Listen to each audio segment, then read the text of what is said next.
podcast de marketing do InfoMoney. Que é @DennerLippert, minha expectativa pro podcast é voltar com a V4 Web Fashion Marketing. Aqui é @Guilherme_Lippert, minha expectativa pra esse episódio é entender o que eu preciso fazer pra ser patrocinado pela Aramis. @Richard.Stad, minha expectativa é me divertir bastante num podcast divertido, animado e com bastante troca. É isso. Boa. Meu @é Ricardo_Domingues e a minha expectativa é entender como transitar no marketing entre online e offline. That's it. Neste episódio, Richard Stand, CEO da Aramis, conta sua experiência por trás de uma das marcas de roupa que mais cresce, contando com 97 lojas e 1000 multimarcas espalhadas pelo Brasil. Você vai entender como seu posicionamento de marca, a evolução em conjunto com o público e a busca por performance fizeram com que o faturamento aumentasse, mesmo em meio à crise econômica global. Escute agora no Roy Hunters.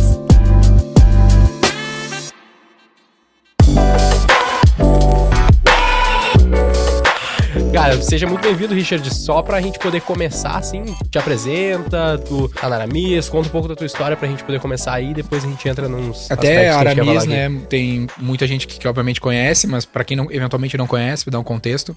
Puta, longa história, hein, pessoal? Mas bem em resumo, assim, só o Tamini Bill. Cara, eu sou o Rick, mais conhecido como Rick por todo mundo. Tô na Aramis, vou fazer 15 anos agora, então bastante tempo aí na transformação do negócio. Estamos com 97 lojas no Brasil, batendo 1000 multimarcas também, então... Legal.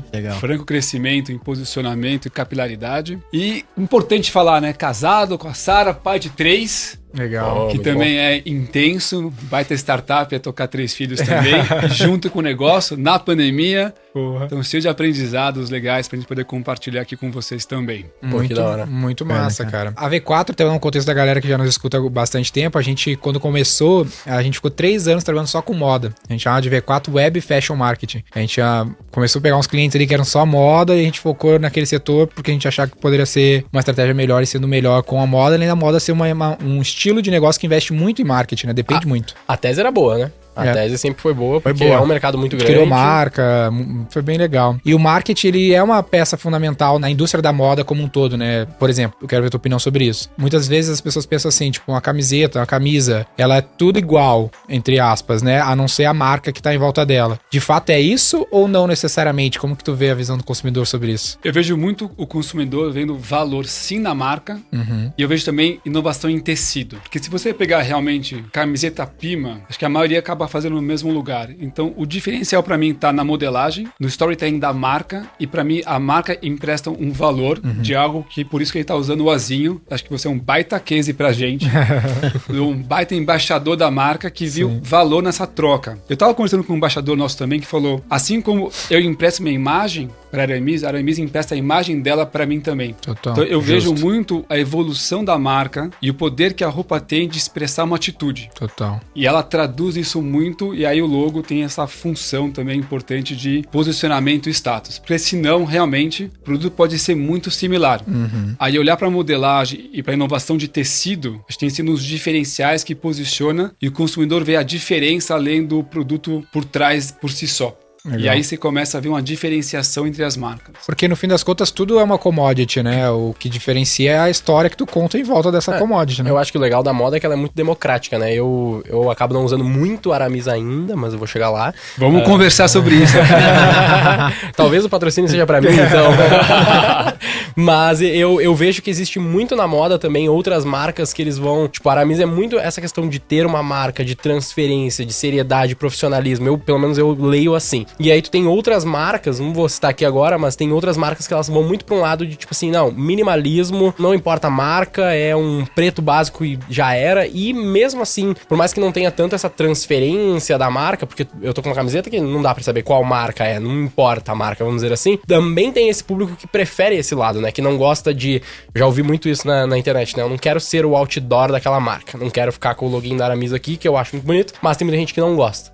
Né? Então, ao mesmo tempo que tem isso, nenhum é certo na minha visão, né? Todos eles têm É que existe uma vantagem, acho que de contexto, né, o Richard?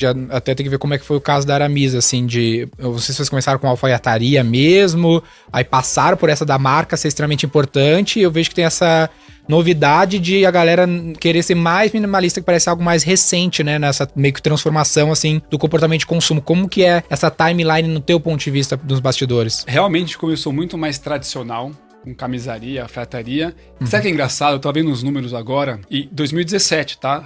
Aspas recente. A linha de alfaiataria da marca, em vendas, era só 12% da minha receita era alfaiataria. Hoje é menos de 6%. Caralho. Eu brinco se eu vendesse metade dos ternos que as pessoas acham que eu ainda vendo, até ia ser bom, mas não é realidade. E o que a gente fez muito na marca foi posicionar num casual sofisticado. Então, como a gente bebia bastante da vocação que a gente teve de conhecimento, de alfaiataria, dessa parte mais exclusiva, mas a gente traduziria para um casual mais antenado. E falando de logo, e é legal a gente pensar muito em Brasil, né? Brasil é um continente, a gente acaba às vezes ficando muito em algumas poucas cidades e falta esse entendimento da capilaridade do potencial do Brasil. E aí sim, em muitos lugares o logo é algo muito aspiracional. Então, como a gente estruturou isso? Uma parte do produto com vermelho, com que é a identidade forte, e uma parte muito tom sutom, que é quando ela tá lá, mas aparece menos. E Nesse exemplo que tu tá usando, por exemplo. Tipo o que eu tô usando agora. E a gente percebeu que tem um consumidor, que realmente não é o consumidor do outdoor, que gosta do produto e gosta do minimalismo. O desafio sempre é na estratégia de sortimento de coleção, capilaridade e alocação, saber entender o perfil do consumidor do lugar e dentro do sortimento da marca direcionar para poder atender esse consumidor. E a gente tem visto muito um consumidor mais minimalista vindo para a Aramis, vendo esse produto com tecnologia, conforto, qualidade, mais sutil o logo também. Legal. Então é engraçado, a gente vê as duas coisas acontecendo. O logomania estourando e muito a palavra e o logo crescendo e o minimalismo também evoluindo. Então acho que a estratégia muito é como trazer o produto para o canal certo, para o público certo.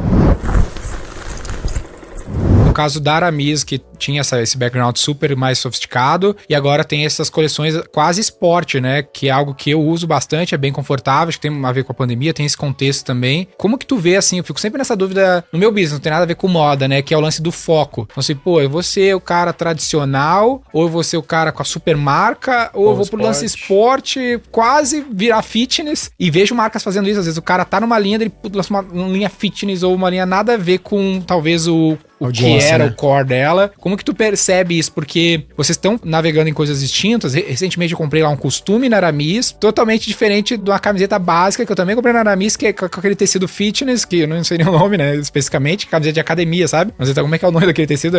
Tem de poliamida. Que parece uma camiseta de academia pro cara usar no dia a dia, super diferente da primeira opção, mas parece que é mais harmônico do que em outros contextos que eu já vi. Como é que tu faz pra manter essa harmonia dentro dessa coleção? É interessante, porque o sortimento nosso é realmente grande. Então, o que a gente trabalhou muito? Qual o posicionamento e qual o perfil de consumidor que a gente quer ter com a marca? E aí, dentro desse universo masculino, a gente vê as oportunidades e as linhas se conversam.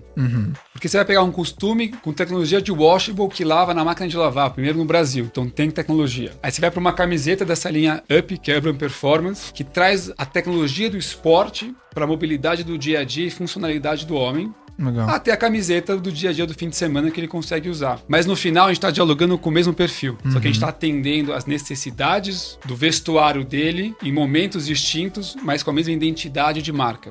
Legal. E o desafio foi equilibrar esse movimento. Você pegar a base de dados da marca, é muito legal isso. Nos últimos 4 anos, o público que mais compra a marca é de 30 a 39. E o que mais cresce é de 20 a 29. Sendo que se pensasse em Aramis anos atrás, aquele reminder de uma marca talvez que atendesse os 50 a mais. Então, o trabalho de rebranding que a gente foi fazendo, que era produto, que era importante, que era o core, comunicação, experiência de loja digital integrando, foi a grande virada que a gente fez para a percepção do consumidor ver, não é que a marca mudou e está mais moderna? Então foram vários elementos consistentes de construção, que esse é o desafio para mim do varejo, é a consistência da comunicação, do produto, da percepção, para no final o consumidor reparar que esse negócio está mais moderno. E aí a gente vê na faixa etária, no aumento de base, redução de churn e aumento de frequência, toda essa estratégia integrada que traduz no PDV e no digital a marca evoluindo. E vocês estão pensando no sortimento de vocês, numa nova coleção. Vocês pensam, talvez, como que eu consigo angariar o cara entre 20 e 29 anos? Qual que é o meu produto de entrada, minha porta de entrada? Nessa fatia de uma audiência maior que vocês já definiram ao construir essa marca? Então existe essa visão, puxa, qual que é a minha esteira de valor em termos de produtos SKUs para os meus públicos?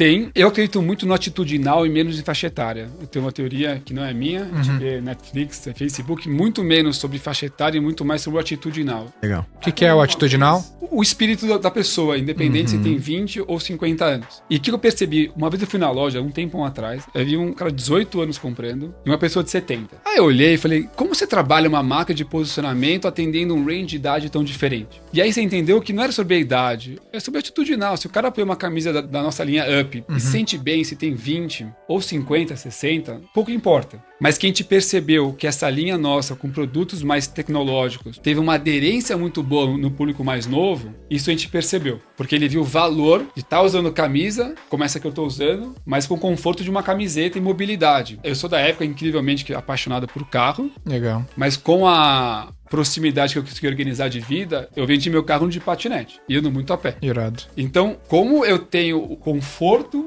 mas a sofisticação numa roupa. E a gente foi entendendo que o homem está evoluindo para isso. E como marca, a gente tinha um espaço de mercado e de posicionamento para atender essa necessidade. E aí o sortimento foi crescendo. E óbvio, com dados e ferramentas que a gente coloca, a gente vai estudando qual é o melhor sortimento, aonde alocar ele e como a gente vai arrumando ele conforme os dados vão mostrando a evolução de marca. Porque a marca mudou muito nos últimos anos e ela expandiu muito. Então, acertar a coleção, sortimento e marca crescendo no nível nacional e ainda mudando o público-alvo, com certeza um dos bons desafios que a gente teve que ajustar para poder continuar crescendo com consistência.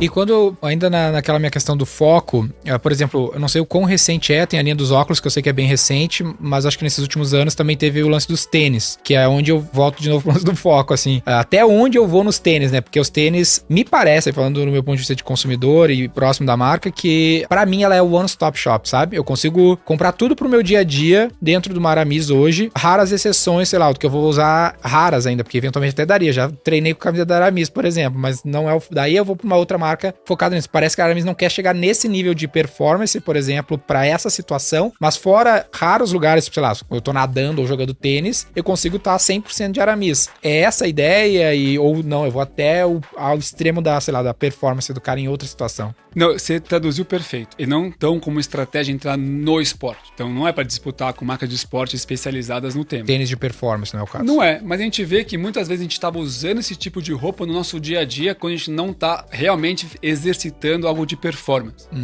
E aí, nesse espaço, eu falei, aqui tem um espaço pra gente se posicionar. Legal. Com produto com design, tecido, mas sabendo que não é pra fazer a maratona dele. Mas é muitas vezes no fim de semana. Tu percebeu que tinha um encaixa. espaço disponível ali. É tipo o cara que vai pro escritório com um tênis de corrida. E a parte do athleisure. Se você vê lá fora, N cases, Lululemon, várias marcas levando pro universo do athleisure. E eu acho que esse espaço é um espaço novo, vem ganhando tração fora, e nosso trabalho foi traduzir esse movimento, aproveitando do rebranding que a gente estava fazendo, beber disso para criar esse posicionamento de lifestyle. Então, quando você pensa em óculos e aí, ou calçados, a marca ela ganha notoriedade quando ela consegue sair apenas do core dela, que é o tradicional roupa. E eu acredito muito no conceito de criar uma plataforma de lifestyle para o homem moderno de hoje. É onde a gente tem muito posicionamento de produto e comunicação que a gente está construindo. Legal. E aí o óculos é um exemplo de onde mais eu consigo estar me envolvendo no universo masculino, num produto que tem relevância, tinha espaço no setor. Legal. Uma marca masculina, 100% masculina. Até que a gente é a primeira marca só masculina no portfólio deles global, que eles focaram nisso, porque eles viram valor no nosso tamanho de marca e capilaridade. E calçados foi uma baita surpresa também. A gente acabou licenciando a marca e a gente viu o caminho do sortimento que dá para desenvolver e o quanto ele é abrangente. Então, o que é a Aramis de hoje e o que são esses calçados que ajudam a posicionar a evolução da marca, que linka junto com a linha de Urban Performance. Então, a gente foi construindo todo esse ecossistema da marca e no final dialogando com o mesmo homem, mas como você falou, one-stop shop, onde ele pode, dentro da marca, ter toda essa curadoria, que até envolve o lançamento do nosso marketplace, que a gente também desenhou, plugando marcas legais, que também dialogam com esse consumidor e trazem praticidade para o dia a dia.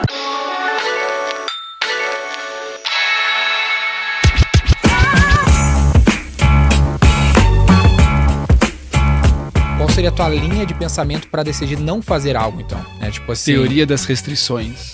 que no final a grande discussão interna era, e a ferramenta que a gente colocou de sortimento com machine learning, ela é pautada na teoria das restrições. E no final você tem que abrir mão de alguma coisa para ficar com outra. A gente abriu mão do volume de alfaiataria. O que é a teoria das restrições? Isso que eu ia perguntar agora. Para você poder criar o seu sortimento, você vai ter que abrir mão de certas coisas, para poder aprofundar no que você quer construir. Então eu tava numa reunião falando, putz, mas vocês estão abrindo mão da alfaiataria. Tem um cliente alfaiataria aramista. É verdade, tem. Mas será que o meu nível de sortimento e exposição de loja é condizente à performance da categoria? Então a gente viu um social enxugar, deixar ele mais moderno num território que a gente sentiu que lá é a identidade da marca, mas abrindo mão de um sortimento que a gente tinha antes de alfaiataria, camisa social enorme, para dar espaço para as categorias que a gente desenhou, que a gente vê que é o futuro do negócio. Tá. E quando você pegar as lojas novas, vocês chegaram a ver as lojas que a gente desenhou, olha que interessante, ela cabe muito menos peça no PDV, porque a exposição que a gente desenhou é uma exposição muito mais leve. Tá. Então, entender o que eu vou colocar lá, como eu vou rentabilizar o metro quadrado para poder ter a melhor performance, era o desafio. Pegar outubro, a gente vendeu 4 mil peças a mais nas lojas, com 100 mil peças a menos em estoque.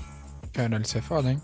E N pontos. Em capital de giro, em tamanho de coleção, em performance da marca. E para mim o que é muito importante, na percepção da evolução da marca para o consumidor. Então, a teoria da restrição era o que eu restringiria do meu sortimento, ou profundidade, ou tamanho de sortimento, ou categorias, para direcionar numa visão de construção de médio e longo prazo que a marca se posicionou. Então, é abrir mão de certas coisas, entendendo que é o movimento de marca que a gente está construindo para potencializar a performance e percepção do consumidor na ponta. Legal. Mas isso não foi, então, zerar o social, mas sim só dar menos espaço, porque, teoricamente, o teu consumidor está necessitando menos dessa categoria. É menos espaço, menos sortimento e uma adequação da linha da alfaiataria para linkar com uma linha de urban performance ou de uma linha tech que a gente tem hoje dentro da Aramis de produtos mais tecnológicos. Então, foi fundir, sem abrir mão da linha, mas redesenhando o sortimento da linha e profundidade. Olha que interessante que um outro detalhe, eu tava nesse fim de semana numa imersão do gestão lá do Growth, que eu tava falando isso com alguns caras da indústria, né, de moda, que eles são marcas e fabricantes, né, e agora tu falou assim, a gente licenciou para produção acho que do óculos e dos tênis, eu tenho até mala da Aramis, né, que imagino que não seja produzido por vocês, meio óbvio, mas esse é o ponto.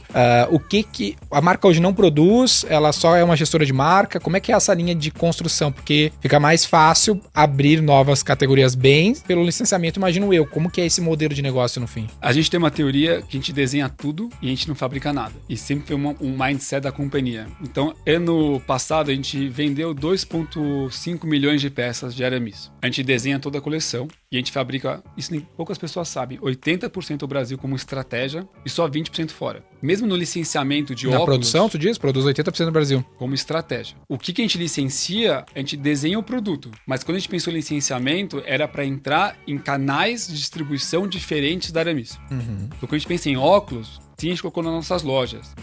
Mas até final do ano que vem, a gente vai estar em 3 mil óticas do Brasil. Legal. Então, o licenciamento veio porque o know-how da Derrigo, que hoje faz nossos óculos, e o potencial de capilaridade de entrar em óticas que não é, obviamente, o core da marca para poder aumentar a awareness da marca. Calçados é a mesma coisa. A gente tem nas nossas lojas, tem as multimarcas e lojas especializadas de calçados. Isso tudo vai aumentando a percepção além dos nossos pontos de venda que a gente controla ou a multimarca que a gente não controla, mas a gente tem uma presença grande no PDV.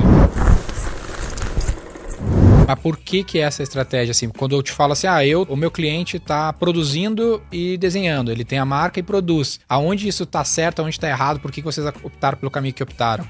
Como tudo na vida, assim, né? Não tem certo e não tem errado. A gente entende que uma marca evoluindo como a nossa e o sortimento ajustando, teve uma certa hora que camiseta bombou. Camisa voltou com tudo. Se eu fosse dono de uma fábrica, dependendo do shift de mercado ou de posicionamento, eu tenho uma demanda que eu tenho que fabricar para ter eficiência.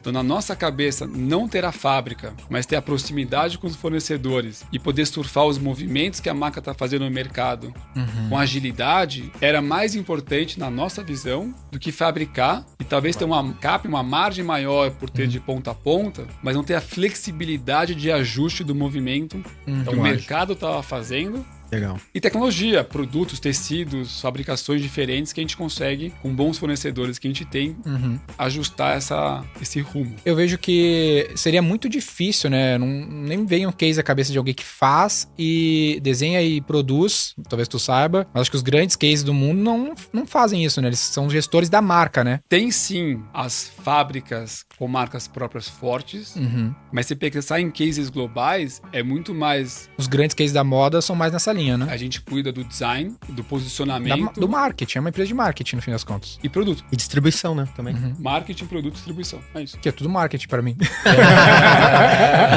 Não, porque o trampo é muito diferente, né, cara? Tu precisa assim, porra, eu imagino, né, fabricar uma camisa deve ser diferente da máquina que fabrica calça, tá ligado? Aí o cara, porra, estão fabricando comprar qual máquina? Capex, investimento. E é diferente do cara que tá se ligando na tendência, na construção da imagem, no rebranding, no varejo, no atacado. Nesse trabalho de marketing é muito diferente da indústria, né? Do cara que tá lá focado numa indústria, no peão, sei lá, no cara...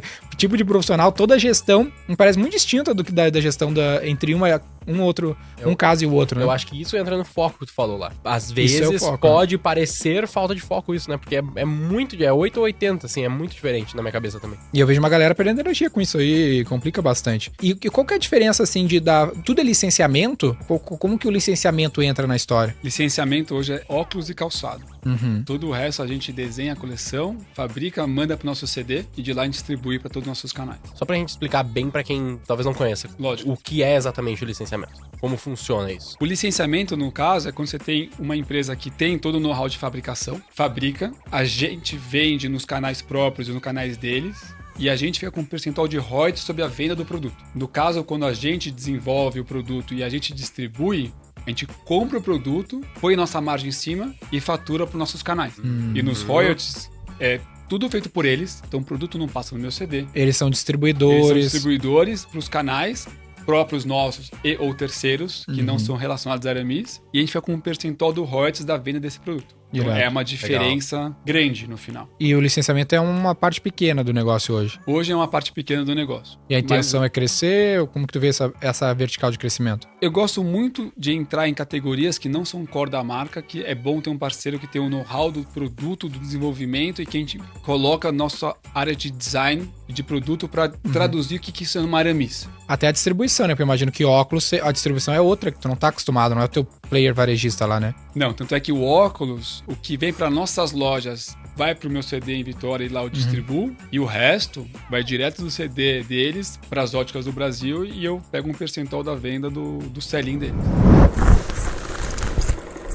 E nesse trabalho tendo em vista então que um trabalho de uma marca como a Aramis é ser essa gestora da marca, só dando contexto pra galera, né, que eu falei que eu acho que tudo é marketing, que a gente sempre fala aqui, né, que marketing é um mercado em movimento e sempre começa no produto. Então toda essa primeira parte que a gente tá falando de produto, porque nada do que a gente falar daqui pra frente sobre estratégia de comunicação, de publicidade, propaganda, vai funcionar no nosso ponto de vista, mas no meu, se o produto não for bom, né, se o produto não for bom, não tem publicidade que salve esse produto. A galera tá muito acostumada a pensar só no marketing. Só na propaganda. Só na propaganda, exatamente, né? Como mostrar, qual campanha eu vou fazer e tem eu vou chamar muita atenção, coisa chamar antes atenção, disso, né? Aí pra vender um produto que não vai sustentar. Aí nesse meio caminho surgiu essa de fazer o rebranding, que não é algo simples pra uma marca.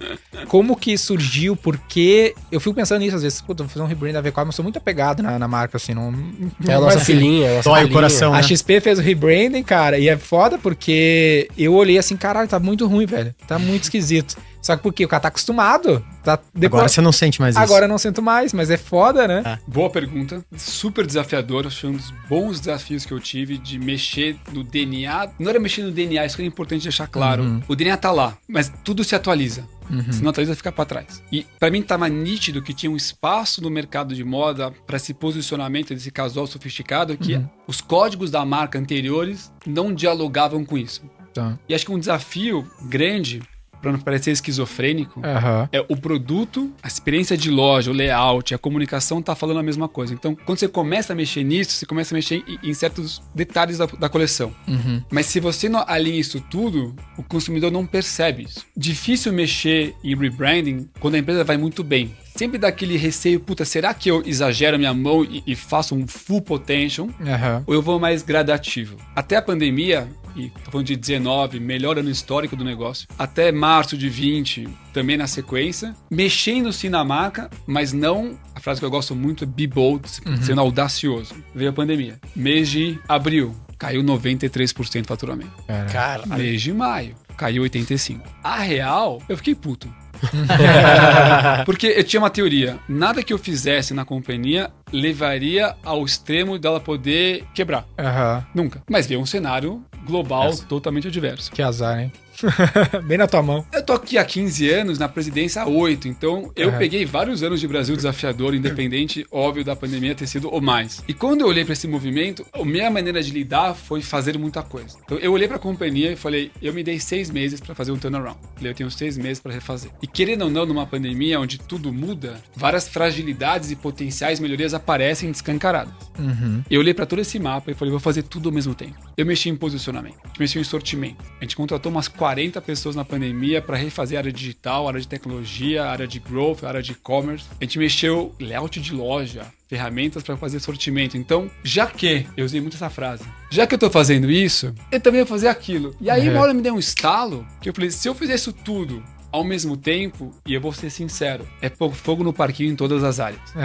Chega uma hora que você fala, acho que eu exagerei, cara. Tem fogo pra tudo que é lugar. Eu tava tão confiante que esse movimento de marca era o caminho óbvio. Hoje fácil falar óbvio, na hora não tão fácil falar óbvio. Que pra mim, eu tinha que fazer esse movimento. E que momento bom pra poder fazer quando tá tudo indo tão desafiador. Tem uma frase do CEO da Votorantim Cimentos que falava, faz as perguntas difíceis quando tá indo tudo muito bem, pra não ter que fazer elas quando tá indo tudo muito mal. Cara, eu tinha que fazer quando tava indo tudo muito mal. Mas pra mim, foi uma força de impulsão pra fazer todo o movimento que a gente queria fazer. E aí a gente viu o quarto tri do ano de 20 ser o melhor tri da história da empresa. Então a gente em 6 meses, literalmente, virou daquela queda pra same-store sales positivo no último trimestre. Legal. E eu tinha uma visão. Eu tenho um ecossistema em volta. Fornecedor, franqueado, multimarca, colaborador. E eu tinha um papel nesse movimento de acolher meu ecossistema pra retomada a gente estar mais robusto, mais coerente e ainda mais integrado. E eu fiz esse movimento com eles, especialmente com fornecedores, de eu não quero desconto, me dá um prazo, cancela que você pode, que você não pode, eu vou aceitar, mas na retomada a gente tá junto. Fiz com o franqueado, fiz com todo mundo. Então, consegui em 6 meses ajustar a casa, pegar aquela onda de 2020, o último tri, e entregar a empresa em same-store sales positivo e com caixa, gerando EBITDA. Fiz orçamento de 2021. Aprovei um orçamento de crescer 20% sobre 19. Aí eu tenho um conselho administrativo e um consultivo. O consultivo foi o presente da pandemia. O administrativo é com os fundos. E falei, meu orçamento é esse. Eu quero crescer 20% sobre 19 com essas estratégias e esses investimentos. Aí eles falaram, me parece que está acomodando um bando de investimentos que você quer fazer e chegou numa receita mágica para acomodar esse negócio todo. A gente acha que está exagerado, você continuou no ano de pandemia. Falei, tô ligado que eu fiz um orçamento para contemplar tudo que eu tenho vontade de fazer. Se eu tiver abaixo do orçamento, eu corto despesa. Senão, vocês me deixam tocar o projeto. Beleza? Beleza. Eu tinha orçado o lockdown, que teve março, fevereiro, março? Não. Mas eu tinha uma estratégia do que eu queria fazer. E apertei o play em todas elas simultâneas. A gente entregou 25% acima de 19 no final. Caralho. Superando o EBITDA que a gente tinha orçado, que era crescer um caminhão. Gerando caixa. Fazendo esse movimento de marca todo. Porque dentro de mim era uma oportunidade que eu não podia deixar passar. Por ter uma empresa que já era organizada, gerava caixa, não era alavancada, eu falei, se nesse momento de 2 anos eu não for bold nas nossas decisões e movimentos, quando eu vou ser? E aí foi esse impulso de construir. E aí é muito legal ver a performance que a gente teve. A gente fez o 4º trimestre do ano passado, varejo, a gente cresceu 40% sobre 19. Caralho. Nossa. Mostrando que no final não tem uma bala de prata, mas era a consistência de tudo que a gente estava fazendo para a marca simultaneamente, não perdendo o foco, que acho que foi uma parte importante, mas sim tocando muita coisa ao mesmo tempo, convergindo para o mesmo caminho. Então, meu desafio como líder foi sim, mexer bastante na cultura da companhia, contratar muita gente, integrar essa turma toda num mundo muito mais digital do que presencial. Sim. E eu acho a frase do Simon Sinek que cultura é feito entre reuniões é verdade. Total. E ao mesmo tempo mexer na marca nessa intensidade, mantendo o DNA dela, mas reenvelopando para o futuro dela. Aí você vê várias marcas agora lançando rebranding, marcas grandes globais, e feliz de ver que a gente fez esse movimento até um pouco antes de algumas marcas consagradas que também tiveram que se reinventar, que o homem está se reinventando, e se você ficar parado, tá ficando pra trás. Tá velho, né? É isso.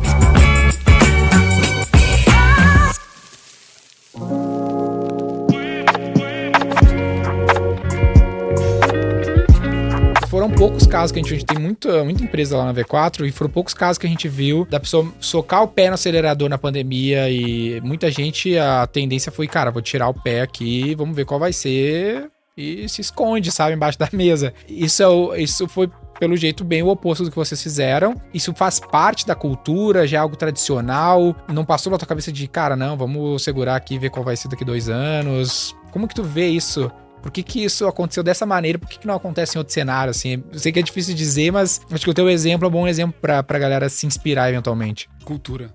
Uhum. Quando eu me pergunto o que é o perfil da pessoa que trabalha na Aramis, quem é o colaborador da Aramis? Uhum. E eu cheguei nas minhas palavras mágicas. Gente do bem, e pra mim isso é importante. Inquietos por essência. Uhum. Questionadores, mas com humildade em como se questiona. E com uma veia empreendedora de entender que a gente tá muito longe de onde a gente vai chegar com esse negócio ainda. Legal. Então, essa alma de startup, com um legado por trás, com uma gestão horizontal, dando autonomia para as pessoas realmente produzirem e co-criarem a companhia. Legal. E aí, pra mim, foi esse, eu acho, o nosso grande diferencial. Quando eu fui ver, a gente tem 56 projetos simultâneos rolando. Uhum. Uma empresa de moda, ter 56 projetos rodando, as pessoas acham que a gente é até um pouco maluco. Porque no final, não é sobre fazer uma roupa bonita e colocar na loja. Isso é varejo antigo. Uhum. É sobre como você constrói a companhia para ter a agilidade da mentalidade, entender que o mundo tá mudando. E não é sobre saber o caminho, mas ter a agilidade de ajustar o rumo da companhia numa velocidade coerente e consistente. Legal. E é isso que pra mim é um dos valores que a gente entrega. Pô, a gente pode falar de metaverso, de como as marcas estão indo pra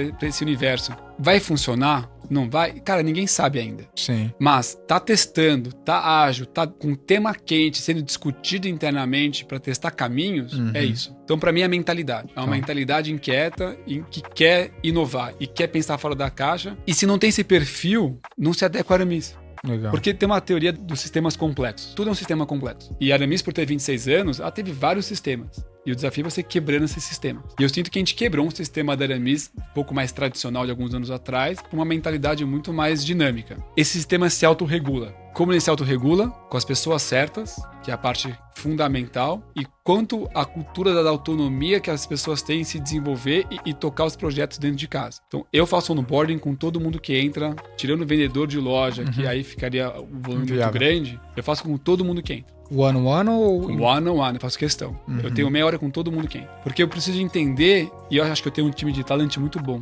que tem uma boa mão de contratação. Mas cada tamanho da empresa precisa de um CEO diferente. Por estar 15 anos na Aramis, eu já vi que ela precisou de CEO diferentes. A gente tem 2 caminhos. Ou a gente se transforma para o CEO que ela precisa, ou sai da cadeira. Porque você não é mais a pessoa certa. E hoje eu me vejo numa posição muito mais de, como até o Simon Sinek fala, CVO, de trazer visão e facilitar meu time para que eles possam produzir, do que arregaçar a manga e fazer tudo do meu jeito. Irado. E não é óbvio essa transição de mentalidade, e não é óbvio executar, porque depende de uma densidade de talentos boa na companhia para você não perder a mão. Sim. Então, acho que essa evolução cultural e essa quebra de um sistema tradicional para um sistema complexo, mais dinâmico e horizontal, foi um dos maiores facilitadores para pegar esses últimos 2 anos e realmente reconstruir um negócio que ia bem, Sim. mas entregando um crescimento muito maior que ele tinha até então. Esse lance que tu falou no negócio que cresce muito, é um lance que a gente vivencia muito lá, que é as pessoas conseguirem acompanhar esse crescimento da empresa, porque a empresa Aramis de 2019 versus Aramis de 2022, ela é outra empresa. No que ela cresceu, ela literalmente virou outra empresa, outra necessidade, e a pessoa precisa acompanhar esse ritmo. Então, putz, o negócio cresceu 3 vezes, 4 vezes, na XP, semelhante pra caralho, vira outro business, velho, é 3 vezes maior, necessita de outro cara, mas como é que tu faz com o time, por exemplo? Porque a maior parte das pessoas não conseguem evoluir nesse ritmo. Esse é um baita desafio e é uma verdade. Você pegar a Aramis de 2 anos pra cá, ela mudou muito. E anos também anteriores. Então, acho que tem 2 coisas. Primeiro, tem uma frase... Eu adoro frase, tá? Eu preciso criar minhas frases e colocar no meu Instagram essas coisas. Faz tá? aí que vai dar corte pra caralho. Mas eu adoro minhas frases. E tem uma frase do VP da Patagônia de RH que fala: "It's not about culture fit. It's about culture add." Então não é contratar as pessoas que encaixam na cultura de hoje. É contratar as pessoas que vão te impulsionar para a cultura que você está construindo para amanhã. Legal. E esse eu acho um bom desafio para dar dinamismo. E é uma empresa inquieta. Por isso que eu falei, o segundo valor, primeiro é do bem. O segundo é inquieto. Porque se você não for inquieto, Não adapta numa cultura de growth, né? não vai adaptar. E aí, a história do sistema complexo. Se não adaptar, não fica. O que não pode acontecer é vir um volume de pessoas não inquietas que começam a tirar o nível de pace da companhia e quando você vai ver, você não está mais naquela velocidade. Ao mesmo tempo, e a gente viu, e burnout é um tema relevante que a gente tem que debater, e aí acho que vem a resiliência de maratona. É como você continua correndo com a mesma intensidade, queimando menos energia no processo. Legal. E eu acho que isso é a maturidade de uma companhia. Eu vi um momento nosso de transformação, era muita energia para fazer isso. Obviamente, impossível você manter essa consistência se você de alguma maneira não tem a resiliência no processo. Então, o que eu vejo na Aramis de hoje, 2 anos atrás, é uma consistência de continuar nesse ritmo, mas despendendo menos energia no caminho, e acho que aí vem a eficiência. Aprendendo também no caminho. Pessoas. E aí você vai organizando a casa, vai tendo novos problemas, o que é bom. Os problemas são os velhos problemas. Os novos são ótimos. Isso é a parte boa. E pra mim, eu tava ontem debatendo e com um gamer, a gente pegou um gamer pra falar sobre NFT e metaverso e eu vi meu time de tecnologia, meu time de comunicação, nossa agência, num debate super mente pra frente. Por quê? Porque a gente tem as pessoas inquietas dentro que estão se provocando e entendendo os caminhos e como uma marca do tamanho da nossa se permite hoje testar muitas coisas que antigamente, não, mas eu tenho tantas lojas desse tamanho, por que eu vou testar? A pergunta é, por que eu não vou testar tendo esse tamanho? Legal. Então, pra mim, tudo volta nessa mudança de mindset. Esse lance sobre inovação aí, lance da NFT e tudo mais, às vezes eu fico pensando assim, o quanto vale a pena a gente ficar desprendendo energia com algo que é super hipotético, sendo que a gente tem um pipeline gigantesco aqui de coisa pra fazer, né? Um backlog infinito. O quão isso pode ser uma distração, sabe? Tipo assim, puta, não sei se é esse caso especificamente, mas às vezes assim, o hype de fazer coisas diferentes, às vezes é tão alto que o cara deixa de olhar pro básico e o negócio daqui a pouco tá viajando e aquilo que era pra ser o básico ser bem feito, o cara não prestou atenção porque ele ficou tentando procurar o próximo ciclo, a próxima aposta, sabe? Eu vou dar um exemplo só sobre isso pra complementar. Teve uma rede de supermercados aí que eles fizeram um exemplo, né, de como seria o supermercado no metaverso. E aí é exatamente a experiência que tu tem no offline, na vida real, só que dentro do metaverso. Mas, tipo, claramente ninguém vai fazer desse jeito, porque o iFood, sei lá, que todo mundo conhece, é muito melhor do que essa experiência aleatória de colocar as coisinhas na caixa. Só que alguém perdeu horas, se não dias da vida do cara pra fazer aquilo. Será que valeu a pena? Será que foi útil? Acho que entra na mesma dúvida, né? A gente debate muito isso, ainda mais nesse trabalho de rebranding, de posicionamento, tem muita coisa importante pra fazer, arroz, feijão, que gera muito valor. Então, o que a gente tem testado dentro de casa? E aí envolve um pouco divisão de times. Tem uma turma quebrando a cabeça em what's next, mas, de novo, o desafio é quanto de tempo e quanto de dinheiro você vai colocar nesse negócio, mas tem testes interessantes pra fazer, e acho que essa é a mentalidade de testar pequeno e testar coisas legais, talvez não construir a loja e todo esse negócio, mas lançar, em breve teremos novidades. Adianta aí, pô. Março tá aí, cara. Produtos interessantes que testem e mostrem para onde está o mindset da companhia como visão, sem perder, que a gente tem uma tese do que a gente está construindo de comunicação e marketing, que para mim é o grande goal nosso. E ele é grande, ele é complexo. Então a gente tem que pôr isso de pé, tem toda a parte dos outros projetos e tem uma pincelada nesse mundo. Eu acho que tem que equilibrar para cada companhia esse equilíbrio de pizza. Quanto tempo, recurso, pessoas eu vou colocar pro mega inovação, pro arroz e feijão e pro próximo ano onde eu quero chegar. E acho que esse equilíbrio, e acho que tem o skill das pessoas certas para cada um desses projetos. Acho que é por isso que as grandes empresas, acho que é provocação muito boa aí, Dani, acabam criando uma célula de inovação, né? É pra blindar, PD, né? Blindar aquele time para pensar o futuro, né? E eu acho que daí é uma aposta que a empresa faz, ela é sempre probabilística. Mas até pegando o view ou o framework do Jeff Bezos, é dali que vem as grandes pernadas da empresa no futuro, né?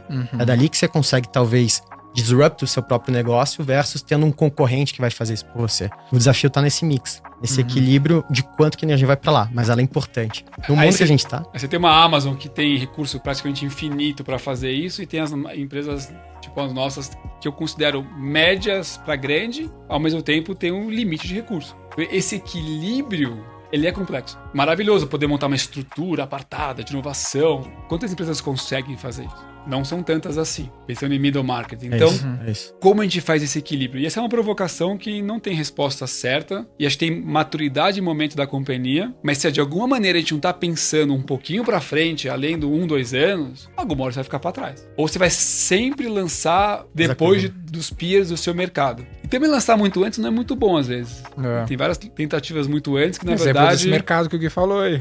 por isso tem que testar, Virou meme. talvez não uma Virou mega loja complicada, mas um produto.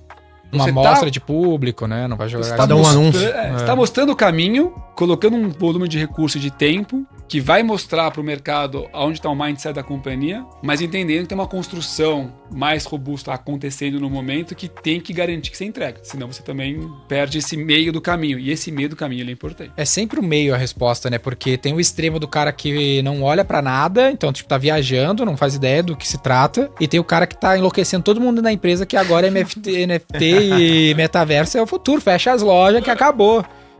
E não é esse o caso, né? Não é nenhum nem outro. Porra, vamos vendo aqui o que tá acontecendo, mas, meu, pau na máquina aí que tem o mercado todo consumindo. Eu vejo que muito do e-commerce, né, pegando nesse tópico, foi muito assim. Teve os caras do e-commerce que foram assim, acabou as lojas físicas, o negócio é o e-commerce, e teve os caras, cara, internet aí, não é isso aí não, coisa de jovens. E o exemplo, você é um bom exemplo de empresa do caminho do meio, né? Porque fizeram exatamente esse caminho do meio. Nesses canais de distribuição, hoje vocês são super homem, né? Porque tu tem franqueado, tem loja própria, tem multimarca, tem e-commerce, tem licenciado. E tem marketplace do 3P. E tem o marketplace também. O marketplace nosso e o que a gente pluga também. Que tu está e que tu que é criou. teu, né? Sim. São tipo uns 7 canais de distribuição, praticamente todos que poderia estar, né? Sim. E o desafio é a integração deles. Uhum. Então, o que a gente viu? Quando a gente vê esse crescimento nosso, e eu acho que 40 é um número até alto, a gente vai até divulgar em mercado isso, porque é um same-store sales de quadrimestre robusto. Ele não veio de um canal. Ele veio do meu vendedor, bombando no código do vendedor, trabalhando a sacolinha. Ele veio da Aramis em casa. Tem mais isso tudo ainda, que é detalhezinhos, né? Tem do shipping das lojas, que isso ganhou autonomia. Tem o pick-up, quer dizer, ele veio da integração. E talvez alguns anos atrás a gente achava que o cliente do digital, o cliente do físico, eles eram diferentes. E talvez eles até poderiam ser diferentes. Não é mais a realidade. A pandemia, ela, na minha opinião, ela... Não é que ela mudou o hábito de todo mundo. Não, acelerou o hábito que provavelmente ia acontecer em 5, aconteceu em 2. Uhum. Mas o segredo, pra mim, tá nessa fusão dos canais. E como você leva a experiência do físico humano, que é onde a gente tem a nossa maior vocação. A gente tem um NPS de loja de 84, 86, alguns canais. Ele é alto, porque a conexão humana é o grande diferencial. Como eu levo isso pro digital, e como eu bebo do digital na análise de dados, de performance, de perfil de consumidor, e levo isso pro físico, pro vendedor poder se relacionar melhor. Legal. Então acho que o grande desafio foi a fusão disso. E a fusão tá a potência.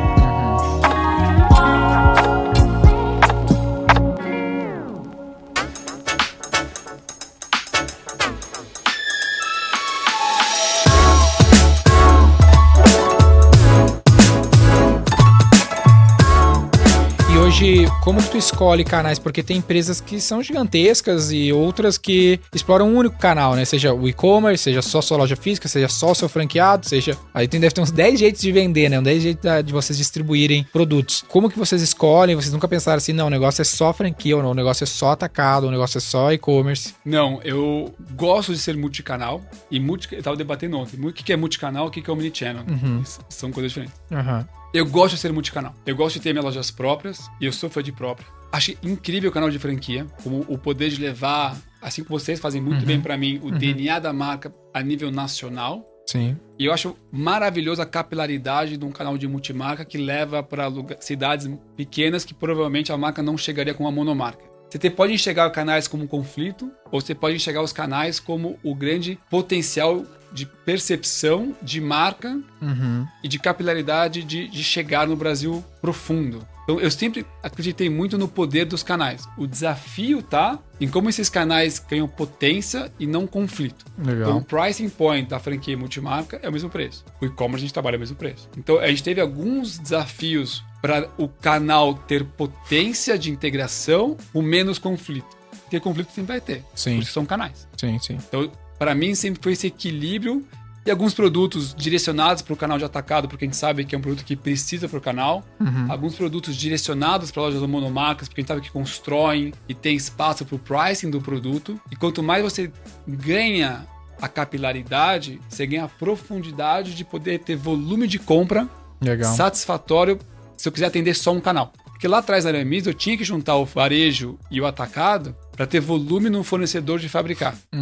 Hoje eu não tenho esse problema. Qualquer canal nosso tem demanda suficiente para fazer o produto dele. Legal. Então isso também trouxe o que é para todo mundo e o que é peculiar de cada canal. Acho que o melhor case global para mim é a Nike, que conseguiu fazer uma inteligência de produto e canais muito estruturados. Por que tu vê que a Nike vendeu operação de varejo aqui no Brasil ali pra Centauro? Por que tu acha que eles não quiseram mais? Sei lá, não sei qual bem os detalhes do deal, assim. Eu também não tenho detalhes do deal. Sei que a Centauro faz um trabalho muito bom e provavelmente eles viram... Vai ser tipo um licenciamento do varejo? Eu entendo que eles assumiram por um prazo de tempo a marca Nike no Brasil como um todo. É isso que eu entendo como uma estratégia, acho que foi 900 milhões, alguma coisa assim que eles investiram na Nike. Provavelmente eles viram o potencial de ter uma Centauro desenvolvendo esse ecossistema, a praça ou país, né? Melhor do que talvez tocar standalone dentro de casa. A gente sabe que o Brasil tem suas complexidades, acho que é um país incrível, um baita potencial e com suas complexidades locais. Legal. Quem sabe navegar bem por isso é um mar de oportunidade, que a gente sabe que a gente tem 200 e poucos milhões de consumidores num país potente. Então, mas com suas complexidades de gestão. Legal. Quem faz bem isso, acho que consegue se desenvolver e crescer muito bem no Brasil. Esse é um diferencial de vocês, uma Zara? Falar de H&M e Zara é um outro bicho. Fast fashion, tamanho de loja, experiência de marca, sortimento, que eu não me considero disputando esse território, por mais que eu ache o trabalho deles maravilhoso e inspiracional em várias coisas. Então, óbvio que eu bebo de estratégias de magazine de empresas grandes para traduzir para o nosso universo. Até que eu tenho área de planejamento de compra as pessoas de magazines porque tem uma mentalidade muito interessante para isso. Mas como visão de marca, a Tesa é ser a melhor marca premium brasileira. E o premium, a gente fala de produto, sortimento, atendimento, diferente de uma toda magazine. Experiência, né? Então, nesse território onde a gente se posiciona, que não é para competir com uma Zara, até porque eu acho que a Zara faz um trabalho incrível, mas a gente vem com produto, inovação e experiência de loja, de atendimento diferenciado. Mas a gente sempre tem que beber bastante para mim do que uma Uniqlo, uma H&M, uma Zara tem feito, que com certeza é inspirador. E quando o cara tá nos ouvindo aqui e ele tá pensando em abrir multicanais e a primeira dúvida do cara vai dar merda, o cara que tá me comprando no B2B vai querer que eu acabe com o meu e-commerce ou com as minhas lojas próprias. Como que tu começou a dar esses steps assim nesses canais que são mais conflitantes diretamente, como o e-commerce versus o atacado ali? A gente começou muito com o atacado, uma estratégia lá atrás, 95, eu tô falando. E o varejo físico era muito mais um showroom. As lojas próprias, no caso. Do que pensar no canal de varejo como um canal de negócio. Vamos lá, de 95 a 2000. Eu entrei em 2007, faz tempo isso. Eu acredito muito no poder do varejo. Então eu já fui insistindo muito e abri muita loja própria. Franquia foi uma excelente consequência do mix entre os dois canais. Então eu tinha espaço para capilarizar mais a marca como monomarca e eu tinha o entendimento do Brasil profundo de multimarca, onde caberia uma boa franquia nossa. Legal. Então isso foi crescendo constante. O digital, para mim, o desafio está muito em sortimento e pricing. Como você equilibra isso? Canais próprios, como até uma franquia, você tem um controle de pricing muito maior, porque o sistema você consegue controlar. Sim. Onde você não controla também é uma multimarca. Mas como a gente vê em posicionamento de marca, e a gente hoje, diz meu gerente de atacado, então não tem um dado de feeling aqui, que 70% dos clientes, hoje é a marca número 1 dele. Isso quer dizer o quê? Que ele vê valor e automaticamente liquida menos a marca. Legal. Que até para mim é um desafio, porque eu acho que a gente tem que a coleção tem que ser girada. Legal. Então é muito mais uma conscientização do multimarca. Não vender depois de um ano, liquida e compra coisa nova, que eu acho que esse giro é importante. Mas sim, para mim é um excelente desafio como você equilibrar. E nascer bem é importante. Para mim você tem que ter um negócio que todos os canais tenham rentabilidade. E aí vem muito da história de margem bruta e markup. Quanto de margem bruta você tem, quanto de markup você consegue colocar e quanto de gestão da marca você tem para garantir que esses canais tenham uma boa rentabilidade. Legal. E aí que a gente olha bastante na companhia, para garantir que todos eles no final final a marca seja rentável. E se ela é rentável, Sim. entrega bem produto e tá crescendo como visão de marca, ele vai postar mais na gente. Um E a lance gente que- tá vendo isso agora no crescimento do canal de multimarca no ano desse. Segue crescendo. A gente tá fazendo 50% de crescimento nos mesmos clientes. De a gente cresceu 30%. Same-store sales, tipo... Same-store sales. Esse é muito foda. E é incrível o número. Total. Eu vejo assim, é muito legal dessa descrição dos teus canais e todo o jeito que a Aramis faz o negócio, o teu conceito lá da flywheel, né, que eu gosto, que é tipo assim, tudo que tu faz ajuda a roda a girar, né, vai criando várias engrenagenzinhas. Então, pô, a loja Lara, uma loja própria com a alfaiataria, e putz, vou começar a fazer multimarca, que vai complementar, porque vai distribuir esse produto em outros lugares, vou ganhar capilaridade, vou usar o parceiro para girar o produto, eventualmente expando minhas próprias lojas, aí vou abrir uma franquia, que é o meio termo dos dois, vem o e-commerce, tudo faz parte do mesmo ecossistema. É aquele cara que consome Aramis, eu vou poder comprar, sei lá, no Piauí, que às vezes não tem uma loja própria, mas tem um cara vendendo. No meio do caminho eu posso comprar no e-commerce, ou vir na loja própria aqui do Iguatemi. Ajuda que esse cara seja atendido em todas as pontas. E o oposto é o cara, não, eu vou fazer o e-commerce. Tudo pro e-commerce, e aí ele não cria um negócio que vai criando uma sinergia, várias engrenagenzinhas que fazem esse mesmo negócio crescer. Às vezes é mais eficiente pro cara usar a internet para abrir outros pontos de venda no atacado, ou conseguir franqueados para expandir o negócio dele, do que necessariamente no e-commerce. Às vezes o e-commerce não é a resposta mais interessante para o negócio como um todo no longo prazo, mas a pessoa só consegue olhar para aquilo que os olhos podem ver, que é uma partezinha do business, né? Pô, as lojas próprias, que o cara, o vendedor atendendo, aquele negócio da sacola lá que o cara pode levar, uma série de coisinhas que vai complementando esse negócio que, cara, esse mês, 3% da venda veio da sacola, mas pô, 3% faz diferença aí, 10 veio do outro, 5 do outro, 20 do outro, 30 do outro, e aí no todo o negócio tá cada vez mais gigante, né? Tem que pensar que a jornada do cliente ela não é linear. É, a gente fala isso. Ela não é linear. No linear market. Não tem. Não, vou pensar no meu funil linear. Não, esquece. Não, esquece. Total. Por isso que eu acho que mídia, performance e CRM tem que estar muito integrado hoje em dia. Legal. A mídia e a performance e branding, no final a gente tá falando com o mesmo cliente. Uhum. Se deixar, cada um fala de um jeito diferente com o mesmo cliente. Total. E não é um ponto ou dois pontos de contato que faz ele comprar na marca ou voltar na marca. Por isso que eu acho que a estratégia de ter os canais, saber metrificar a performance de cada um e colocar indicadores para cada um deles para ganhar potência, foi uma grande diferença nossa. Legal. Porque no final é transparência de dados Uhum.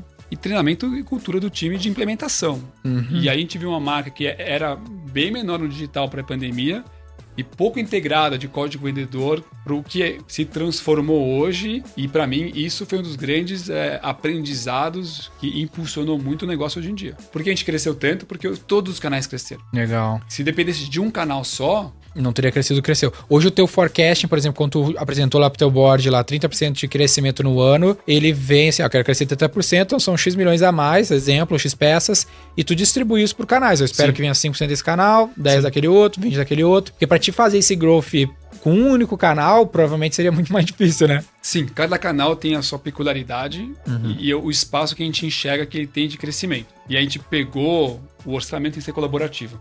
Legal. Então, eu sou um dos últimos a ver orçamentos, não. Eu deixo o time trabalhar. Exato. Eu dou os big pictures. Cara, eu quero tanto milhões de faturamento e eu não abro mão de tanto de EBITDA. Total. Esses são meus números que eu não vou abrir mão. O meio do caminho, feel free, constrói aí e me apresenta. Eu fiz exatamente assim. Para cada um dos nossos coaches, que a gente chama que são os diretores, o cara construía o PNL sozinho da sua área e aí o CEO complementava todos, construía, integrava e apresentava para nós. E aí veio o orçamento e a gente vem para um orçamento de 22, mais 20 e pouco acima de 21. Que foi 25 acima de 19. A minha teoria era por um CAGR de 2 dígitos na pandemia. Legal. Essa é a minha teoria para mostrar a resiliência do negócio num setor que é varejo de moda, que tem suas complexidades. Então eu queria mostrar que o que tem por dentro está tão bem construído que a performance é uma consequência, mas que abre a possibilidade das pessoas entenderem o que tem por dentro da Aramis. Porque, como a gente sabe, não é sobre o marketing, o garoto propaganda. Não é propaganda. Não é apenas isso. Não é apenas isso. Mas o que tem por dentro da marca que hoje as pessoas consomem e querem conhecer muito mais. Eu meio que abrir a cozinha de casa e apresentar o que você tem dentro. Sim, esse lance do No Linear Marketing acho que vale um destaque, que a relação é a seguinte, ó, pensa que você que tá ouvindo a gente aqui, ou vendo, tá conhecendo a Aramis mais agora, eventualmente tá numa praça que ela não tava tão presente. Aí tu passou a seguir o Richard, passou a seguir o Denner, tá acompanhando a marca, aí eventualmente tu, porra, preciso comprar camisa, velho. Aí tu entra no Google e vai botar lá camisa, comprar, aí vem o anúncio da Aramis, tu clica e compra. O Google vai dizer que tu comprou por causa dele. Sim. Mas foi por causa desse podcast, ou foi por causa do conteúdo que tu seguiu do Richard, ou por causa do conteúdo que tu seguiu do Denner? É difícil essa atribuição, né, de canal. Só o last click não dá pra contemplar. Porque se tu não tivesse vindo no podcast nesse caso, ou não produzido conteúdo na rede social, o cara não teria lembrado da marca na hora de buscar no Google. Se não tivesse feito isso, o ROI do Google teria caído. Fora a quantidade de gente que já conhece, já quis comprar, não comprou ainda, e ouviu esse podcast e vai falar, da hora. Porque tu não sabe qual que é o last click. Esse aqui é o meu primeiro que eu vou ter. A gente não sabe qual que vai ser o last click. Como que tu gerencia isso hoje, por exemplo? Porque... Por que eu tô falando isso? Eu sinto que tu tem uma consciência alta sobre isso. Tem muito gestor que ele tá olhando só para last click. E ele não entende a construção desse cenário no longo prazo para fazer essa flywheel girar como tá girando no caso de vocês. Como que tu cobra o time? Tu quer ROI no curto prazo ou tu entende que existe uma composição desse mix de marketing, né? É muito interessante, aprendi pra caramba em 2 anos. E quem olhar só o last e olhar o meu ROAS é tanto e acabou, você não tá vendo, primeiro, qualidade da base. Acho que tem que olhar o LTV se esse cara tá aumentando a frequência, se o cara comprou uma vez porque foi impactado. Esse é um CAC absurdamente caro. E se você tá olhando só pra uma métrica muito simples, a probabilidade de estar se enganando e construindo algo não robusto e sólido é enorme. Então, pra mim, óbvio que tem o básico que a gente olha, mas a construção da jornada, os canais que a gente quer fazer e tentar cada vez mais acompanhar e testar isso, tem sido um dos grandes diferenciais do time nosso, e aí foi muito da construção interna do time.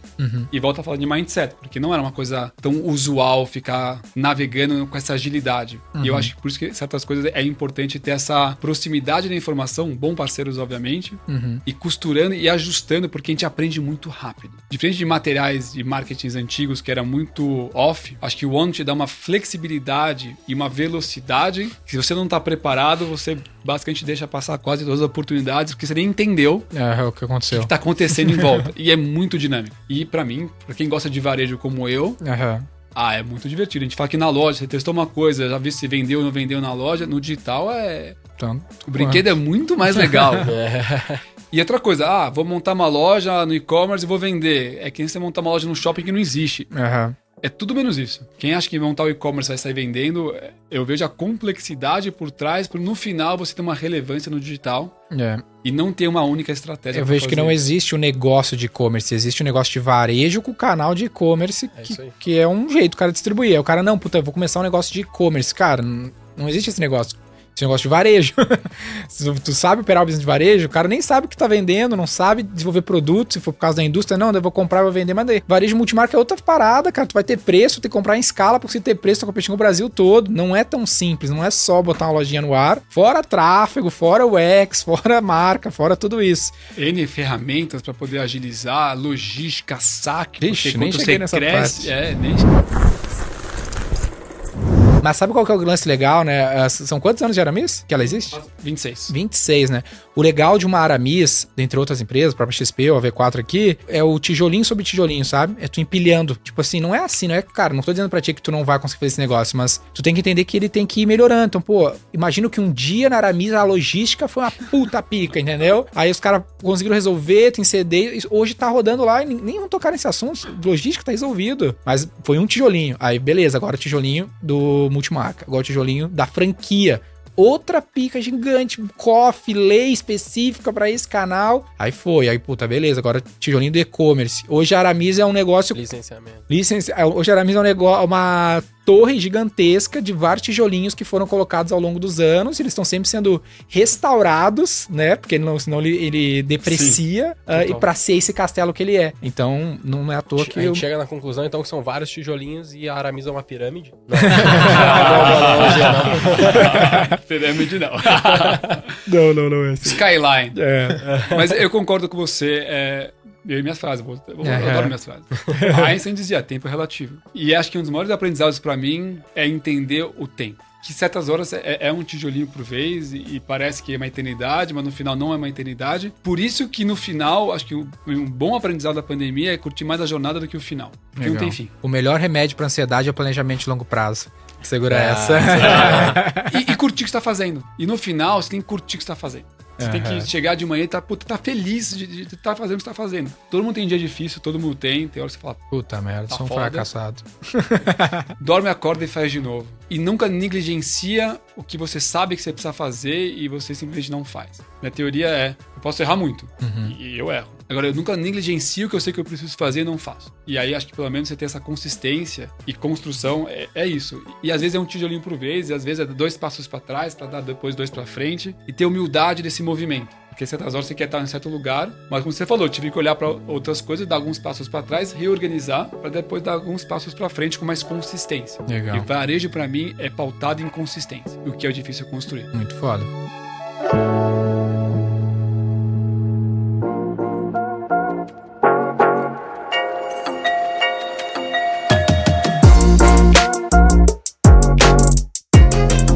Um lance que tu falou brevemente lá no começo e eu peguei, queria trazer aqui pra galera que nos acompanha. Tem algumas métricas que são muito comuns no universo do digital aqui e às vezes o cara não consegue transportar elas pra um negócio tradicional aqui, entre várias aspas. Exemplo, churn, né? Tipo, sim, o cara pensa assim, ó, churn só existe negócio de recorrência no modelo de monetização. E não é o caso, né? Como é que a Aramis trabalha essa parte de CRM, base de clientes, análise de retenção, de LTV? Isso a gente evoluiu pra caramba também.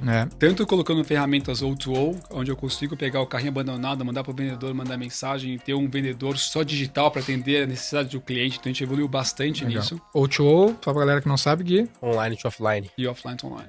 Isso é algo que a gente também desenhou e a gente tem visto muito valor junto com o time. Área de Data API. Eu lembro de algum tempo atrás, metade da reunião era discutindo a informação. O dado é 920 ou 930.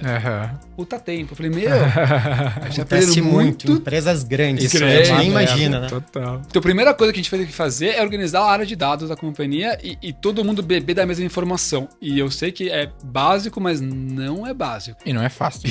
É bem complexo. E deu um trabalho pra gente poder conseguir fazer isso. Pra aí depois ter um time de inteligência de dados e comercial junto com o CRM trabalhando. Então, o que a gente viu? Um aumento de base da marca grande, 40% de crescimento de base de clientes na marca. A gente viu o LTV crescendo, a frequência aumentando e o churn reduzindo. E o churn, para mim, reduziu bastante, muito pela estratégia de régua que a gente vem fazendo, de conteúdo, criando esse movimento e também conectando o físico no digital.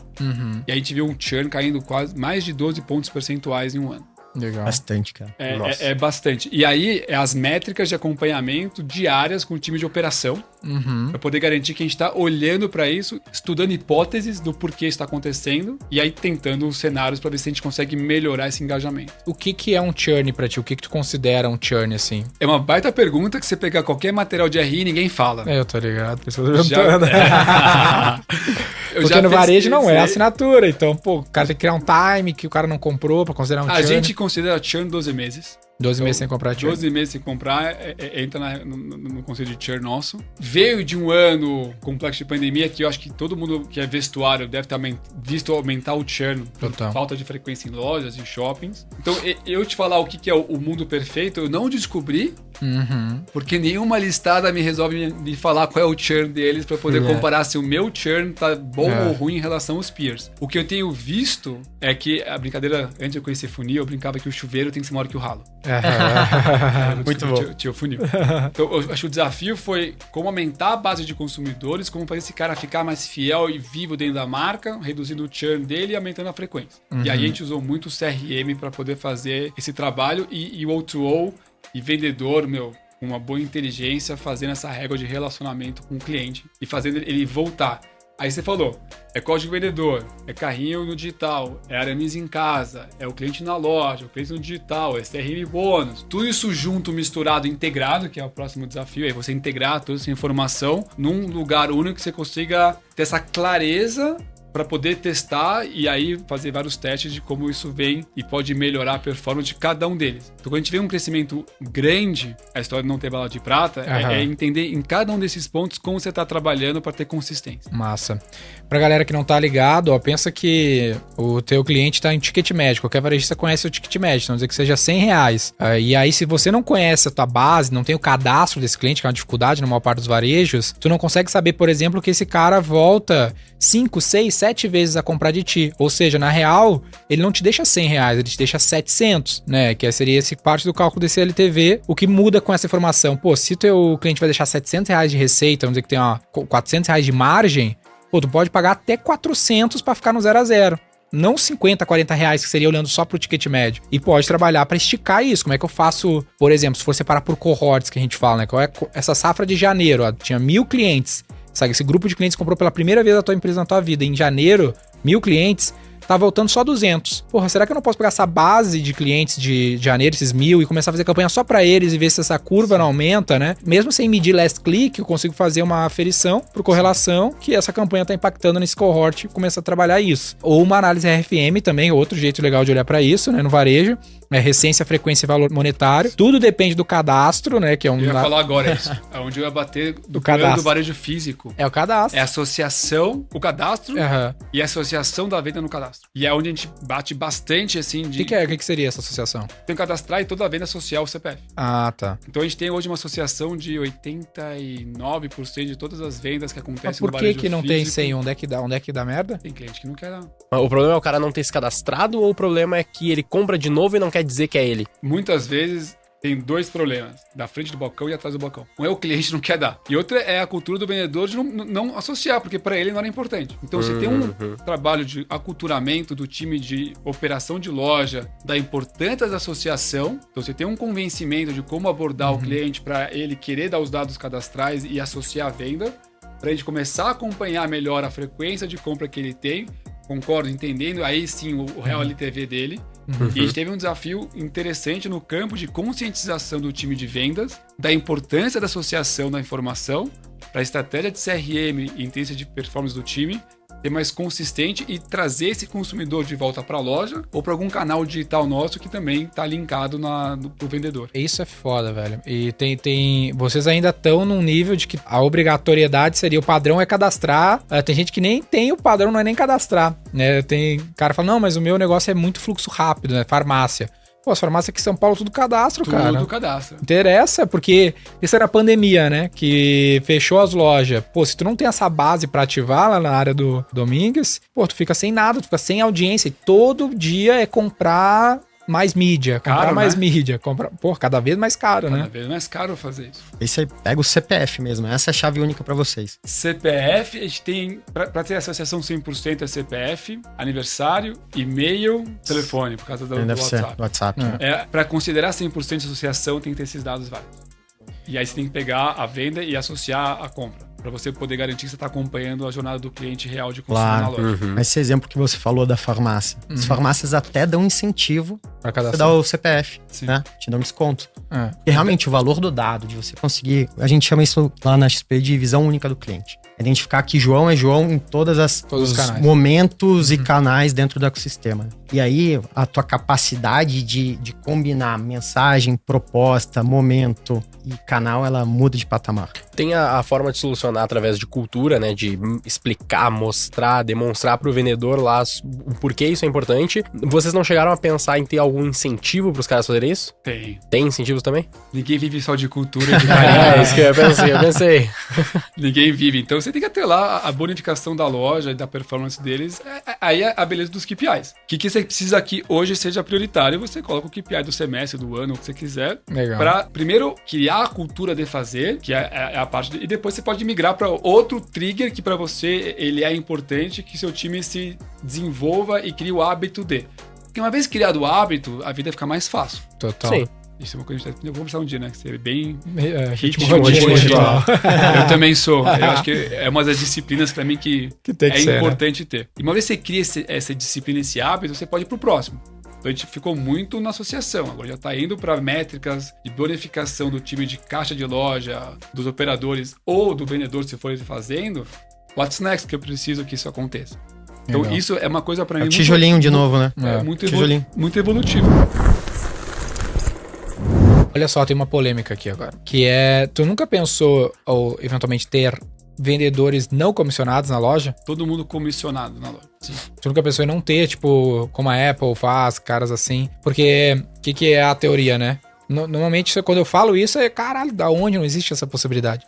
Mas tem casos, né? Eu acho que na Apple mesmo não é comissionado. Sim. E aí a gente leu um artigo na American Market Association lá que era sobre uma pesquisa sobre o impacto da Variable Compensation no vendedor, né? Se vendedor com comissão ou sem comissão performava melhor. E aí estava muito associado com saúde mental. Aí o resultado da pesquisa lá era que sim, a remuneração variável tinha um impacto negativo na saúde mental do vendedor, mas não ter a remuneração variável tinha um impacto na performance. É verdade. E aí, lá na V4 a gente tirou a remuneração variável de todo mundo. Overall, só tem partnership como bônus. A gente quer voltar com algum tipo de bonificação. Que a gente pegou esse artigo, mais a teoria do Netflix lá de densidade de talento, sabe? Tipo assim, o cara pensa assim, caralho, se eu não tirar a remuneração variável, eu vou trazer aqui, geral, depois tu comenta o que tu pensa. Pode ser totalmente diferente do que a gente tá fazendo. Aí eu falei, puta, se isso impacta a saúde mental no sentido assim, o que acontece? O cara tá num mês, vamos dizer que ele tem muita remuneração variável. Aí tá um mês ruim, porque, meu, o lead tá ruim, fechou as lojas. Aí o cara fudeu, o cara vai ficar louco na cabeça, literalmente, eu queria fazer job, fazer freela pra fazer grana. Putz, isso de fato tem um impacto. E aí do outro lado, o Netflix fala, pô, se o cara for bom, ele vai performar independente da grana, porque ele é bom, ele tem ego, ele quer ser bom, teoricamente. E aí a gente juntou isso com outro fator, daí qual é a política, né? Pô, vou pagar o top de mercado. Quanto que o cara ganha? Ganha 8 mil no mercado, é o máximo que ele vai ganhar, então eu ofereço 8 mil. Faça chuva, faça sol. E a gente ganhou um benefício com isso, que é, eu tiro os melhores caras dos meus concorrentes. Sim. Porque eu chego meu concorrente aqui em São Paulo, falo, meu, olha só, quanto é que tu ganha? Ah, eu ganho, 4 mil mais variável. Pô, podia oferecer 4 mil mais variável, mas o cara vai ter que se mudar, é outra empresa, ver qual é que era. Eu falo, é 8 mil na V4, faça chuva, faça sol. Os caras saem facinho. E a performance não caiu. Óbvio que tem todo o contexto, totalmente diferente do cenário de vocês. Como que tu vê essa questão? Você falou de um livro que eu gosto, e se eu pudesse juntar a minha cabeça aqui, que são 3 livros da minha cabeça num só, o The Ride of a Lifetime do CEO da Disney, pra mim é um case do Netflix. A capa do nosso grupo de CS é esse livro aí. Pra mim é mentalidade maravilhosa. Bob Iger. Acho genial ele. Com a densidade de talentos do Netflix e com o Delivering Happiness das Apples. Pra mim é a combinação perfeita. Esse é o kit. Vamos sortear no podcast aqui esse kit. Esse kit é bom, cara. Eu recomendo meu kit. Vai com uma camisa da Aramis junto. Importante. E o que a gente testou? A gente testou em alguns cargos mais seniors, não ser comissionamento. Até que a gente falou, poxa, mas o cara do marketing, head de marketing ou de logística, ele não tem o variável da venda da loja para ganhar mais ou menos, então por que meu gerente de varejo teria? Então a gente fez um ajuste em algumas cadeiras mais seniors, que a performance da companhia como um todo, ela é importante pro bônus dele e não tem que oscilar se a loja vender mais ou vender menos, porque teoricamente esse cara tem que estar alinhado aos valores do que a gente está construindo e tem que ter um bom salário. Depois a gente testou nas lojas próprias, gerente de loja com fixo maior e um variável menor, então tinha uma estabilidade financeira que ele saberia que de lá ele não baixa. Dependendo da performance que ele tinha um kicker de variável para poder complementar o salário dele, então ele nunca viria aquela embarrigada. Ao mesmo tempo, naquele mês, dezembrão maravilhoso, novembrão, ele também não vai ver a porrada. E a gente percebeu que bom e ruim. Especialmente aquele vendedor muito bom, gerente muito bom, que vai fazer a diferença na venda, ele quer o variável e ele quer fazer a porrada dele. Tem vendedor que vendeu 240 mil reais em dezembro, um vendedor numa loja. Agora, esse cara que vendeu 240 e bateu, sei lá, 150 na meta, mas porque ele era fixo com uma pequena variável, e o cara que bateu 150, mas vendeu, sei lá, 150 mil reais, no final ganhou a mesma coisa. É correto isso? Essa é a discussão que a gente estava tendo ontem com o meu gerente de varejo geral. E a gente está requestionando o conceito e acreditando que os bons têm que ganhar mais. Até para motivar os outros a querer chegar lá. É um tema realmente polêmico e complexo. A gente testou em cargos de liderança uma estrutura mais do conceito Netflix style. Já a loja a gente está entendendo que é um diferencial esse variável mais robusto sobre performance. Até porque no final o shopping está competindo com as marcas para bons vendedores, bons contadores de histórias, que a gente fala que tem que ser um bom vendedor. Esse cara vende muito bem porque ele sabe contar isso. Então, se você também faz uma coisa muito fixa, que esse cara não tem esse crescimento upside, você acaba, às vezes, mesmo tendo uma cultura boa, perdendo essa pessoa para um lugar que tem um variável mais agressivo para trazer. Por mais que eu entenda o conceito seu, vou pagar o que é o top, e esse cara automaticamente já vem e fica. Mas eu acho que ela não funciona esse conceito para toda a hierarquia da empresa. O que eu vejo é que aqui no Brasil não tem essa cultura que talvez tenha, que é a do partnership. Não. Tu chega e fala assim, galera, agora vai ser o seguinte, não vai ter bônus, é partnership pra todo. O cara, quê? Não quero ação, cara, eu quero um celular. Ou você vai para um PLR, tenta esquematizar alguma coisa in between bônus e PLR, mas... É que o PLR eu sinto que ele ainda é um incentivo de curto prazo comparado ao partnership, né? Que o cara fala, não, eu quero fazer um IPO em 6 anos. Aí é outra história, entendeu? Aí fala, beleza, todo mundo tem que passar fome nos próximos 6 anos pra gente ganhar dinheiro no IPO. Mas o partnership, acho que vocês é um beta case, XP indiscutível, tem que ter uma visão de growth. E uma clareza de um evento de liquidez de mercado de capitais, ou com sonho ou com realidade, muito factível. Porque senão você está dando algo que não existe e que não vai ter valor por muito tempo. E aí, o que foi uma discussão nossa? Talvez para o colaborador isso não pareça um incentivo para ele querer ficar, se não tem essa clareza de janela. O que a gente faz lá na V4 é dar liquidez no acordo de sócios. Então, no nosso partnership, se o cara quiser sair, ele tem liquidez entre a sociedade. Você garante, né? Não, eu garanto. Mas a gente preço... também faz, com preço descontado. Perfeito. Não é nem descontado, mas como é dado, então ele não pagou nada. Pagou, né? O trabalho foi impacto na remuneração. Mas não é o grande prêmio, né? A gente fala assim, o grande prêmio é se a gente conseguir provar pro mercado que a gente é o melhor negócio e ganhar um grande valor lá na frente. Mas, se no meio do caminho tudo der errado, tu quiser sair, eu te garanto esse mínimo aqui, que ainda é um múltiplo sobre receita. Então, se tu me ajudar a crescer a receita, tu vai ganhar mais do que tu ganharia hoje, vai ganhar essa valorização. Mas é complexo, né? Mas eu acho legal. Tem uma galera que odeia, velho. O cara não cogita. Não sei o que, vendedor tem que fazer sua própria remuneração. Não existe isso, cara. O cara tem 8 horas de trabalho, ele vai chegar num limite em algum momento, né? O maior valor, eu acho que é até a retenção do talento. Acho que a gente acaba não precificando isso, mas quanto custa um cara... O LTV do vendedor. Exatamente. A gente tem lá na V4 qual é o CAC do colaborador e o LTV dele. Nosso time de contratação é um time de vendas. Muito bom. Porque, assim, a gente tem uma teoria que o cara que é bom não tá desempregado, ele não vai se cadastrar ao currículo. É verdade. Então, o nosso forte na contratação é Headhunter. Então, a gente tem vendedor, que a gente tirou das vendas e colocou no nosso time de pessoas. Headhunter no LinkedIn, Recruiter, para tirar os caras de outras empresas, daí vem com essas propostas e a gente mede qual foi o CAC, né? Esse cara já foi comissionado, hoje não é mais, mas ele era comissionado por pessoa que ele contratava, e aí qual é o LTV que ele trazia desse cara na companhia, né? Por isso que a inteligência de como contratar certo é importante, porque tem gente que vai olhar para o modelo de partner e vai falar, é meu sonho de vida, e falar, nem pensar, minha parte em dinheiro e agora, por favor. E também já vai diferenciando quem é o perfil das pessoas que você quer ter no seu negócio. E é a cultura da empresa, né? É isso. Cultura é sempre uma treta, velho, porque todo mundo fala que cultura é importante, mas qual que é a cultura boa, né? Porque, porra, a Coreia do Norte tem cultura, né? A Coreia do Sul também, qual que é a certa? Eu tenho uma teoria, não existe cultura boa. Não tem. Você tem a sua. E as pessoas vão se identificar ou não com a sua, e você, quanto mais clareza da sua cultura, é mais fácil saber quem se identifica com ela ou não. Mas às vezes eu não sou um cuzão, que eu deveria mudar minha cultura. Não tem esse caso. Porque a gente ouve a história das culturas que prosperaram, mas tem o cara lá que era cuzão, que ele sumiu, e ele deveria ter mudado a cultura dele. Se ele tivesse ficado aware, né, de que a cultura era ruim. Pra mim o desafio é a cultura tem que ser verdadeira e genuína, porque você tem que viver sobre os valores que você escreveu. Sim. Então não dá pra fazer a cultura bonitinha na teoria se você não vive ela na prática. Então é mais fácil ser coerente com os seus valores e a sua cultura e trazer as pessoas que se conectam e que pode ser por dinheiro. Tem cultura que eu pago bem e é isso que eu vou entregar pra você. E tem gente que fala, cara, tudo bem, eu quero ganhar bem agora e eu pago o preço de fazer isso. Total. Então, por isso não tem cultura certa, não tem cultura errada. Você não... acho que você não deveria fazer, é porque você vê o que estão falando de cultura e você vai lá ler, vou fazer isso, mas você não vive isso na prática. Total. O que eu vejo assim, talvez, é que existe a cultura do que o consumidor valoriza e todos nós estamos aqui para servir o consumidor, só que existem diferentes tipos de consumidor. Quando eu escolhi criar uma empresa de marketing atendendo empresas que têm um pensamento X, eu escolhi servir essa cultura. Eu gosto dela, eu gosto do capitalismo, de fazer empresas venderem mais, ganharem mais dinheiro, empregar mais gente. Gosto. Então a minha empresa vai ter que ter essa cultura porque é essa cultura que o meu customer valoriza. Agora, não, minha parada é ONG, meu negócio... Então vai trabalhar numa ONG que tá atendendo pessoas que estão botando dinheiro numa ONG, que tá servindo um outro tipo de consumidor, que a tua cultura tem fit pra atender bem esse consumidor, né? Uma cultura da XP falou, não, aqui lucro não é o nosso negócio, é um banco, pô, no fim das contas. Isso. Walk the talk.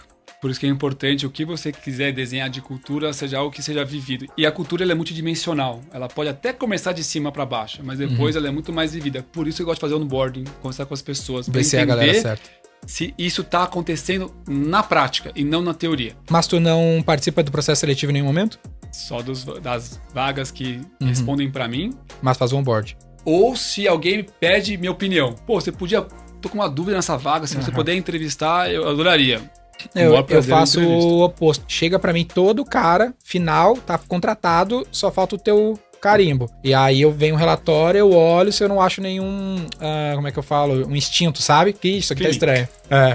E aí 70%, 80% passa. Daí o onboard eu faço em grupo com a galera daquela safra ali, ó. 6 caras, 5 caras, 3 caras. Faço 30 minutos com 6. Mas sempre passou no meu crivo final ali do relatório.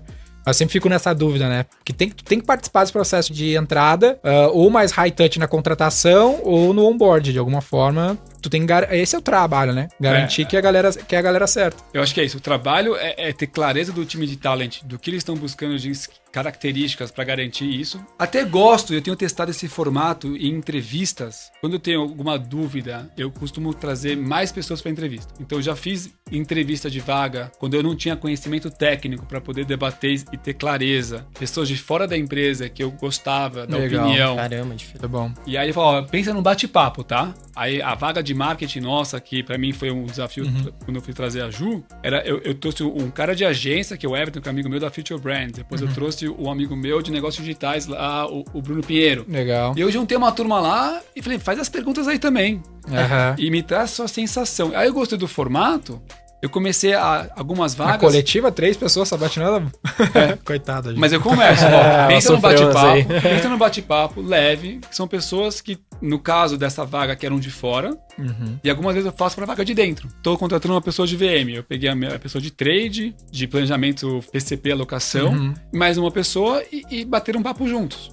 Porque aí a gente começa também a ver fit cultural e às vezes a gente está procurando skills complementares, porque para mim é muito menos sobre área e mais sobre entrega de valor. E é uma mudança de mindset da companhia interessante. A área A, a área B, a área C. De verdade, a área é importante. Muito mais como enablers do processo do que como entrega na minha cabeça. Porque no final, o que importa é que tem de valor de entrega final. Vou dar um exemplo engraçado. Alguns anos atrás, eu me senti no filme Tropa de Elite, que eu via nas reuniões de planejamento, comercial e logística, pegando o corpo do morto e jogando no vizinho. A uma hora eu olhei e falei, cara, de verdade, não me interessa onde morreu. Não pode morrer. E não me interessa se foi no planejamento, na logística, no comercial, vocês têm que se alinhar. E aí eu entendi. É a causa do problema. Né? Não é sobre a área, é sobre a entrega de valor. Então, às vezes, você ter esse processo de entrevista, você vai pegando se essa pessoa que você está trazendo encaixa nessa estrutura para gerar valor, que é o que importa no final para a companhia e para o cliente. Se não, você está só meio que costurando feudos e não integrando. Que eu acho que é o desafio. Resolvendo muito o problema e não a causa, né, do problema lá na essência. That's it? That's it.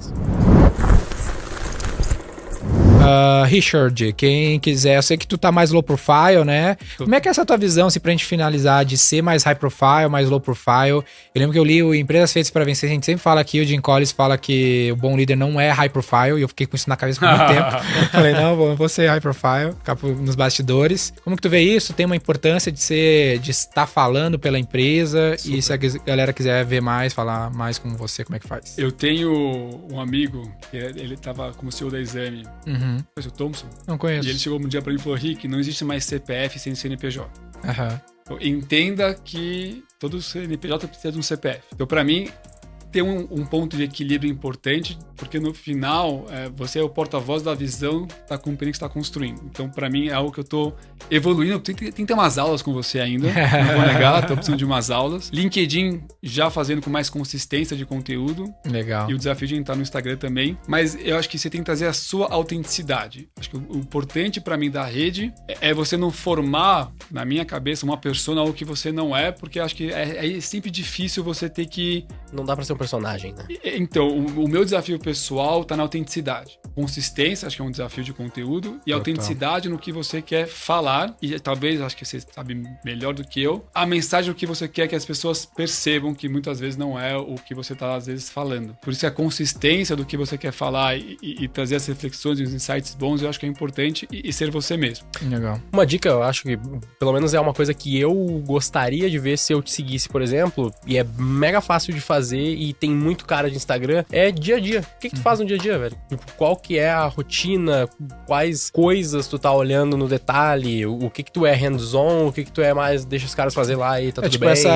Na nossa experiência com conteúdo pra pessoa, a graça mora no que a pessoa é, porque a gente já sabe mais ou menos quem a gente é, quem as pessoas são, né, na empresa. E sabemos que a empresa é. O cara é o CEO, cuida disso, daquilo, ok. Agora, pô, aonde a galera vai se engajar e querer gostar mais, ou vai acabar gostando mais de ti? Quem é a tua esposa? O que tu faz com teus filhos? Vou fazer uma pergunta que eu fiquei na dúvida. Tu tem 3 filhos e não tem um carro? Eu tenho um carro em casa. Ah, eu tenho mais tem. o meu. Eu sempre amei carro, então eu sempre tive carros legais. Ele é meu mimo. Tem minhas metas. Cheguei Agora em ele tem tal uma lugar- minivan, porra, ele tem tem isso. Ele não tem um carro, ele tem um meio de transporte. Eu vou te falar, pra mim é isso, que sempre amou carro. E hoje eu tenho um meio de transporte pra levar a minha O excursão. cara tinha um Opala de 2 portas, cara. Agora ele tem a minivan, não é mais um carro. Entendi. Não, tenho. Tá explicado, cara.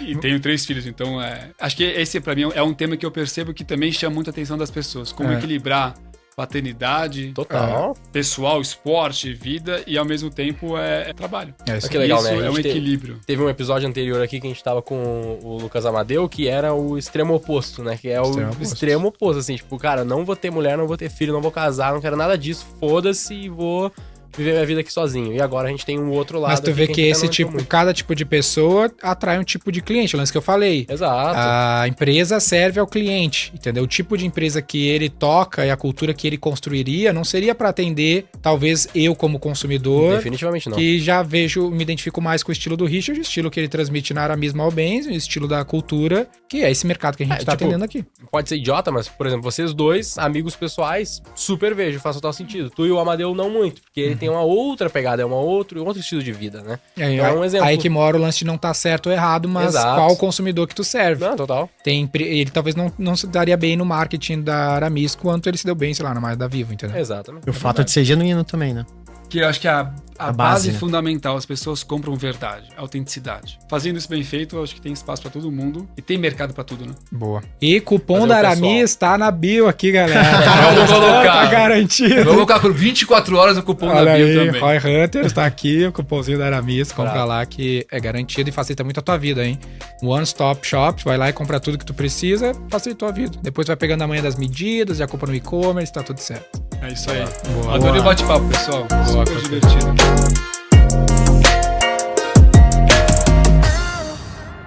Sacou? Saquei. Siga o Roy Hunters no youtube.com/Roy Hunters e no Instagram pelo @Roy Hunter Oficial e faça parte do nosso grupo do Telegram com conteúdos exclusivos.